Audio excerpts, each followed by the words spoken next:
Power light's on. Go turn the laptop on. Power light comes on. And then it was shut off. So if you have this problem, I got a fix for you.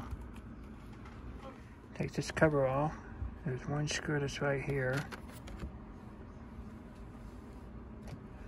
And this battery here, you can order it on Amazon. Unplug it, these screws here, and remove it, dispose of it properly, put your new battery in. And just show that the fact that if the battery is an issue, I'm going to plug it in and the battery is removed. Lights on. Power lights on. Power light goes off.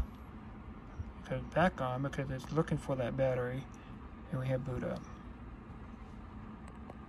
So replace your battery, and you're good to go. Thanks for watching. We'll see you next time.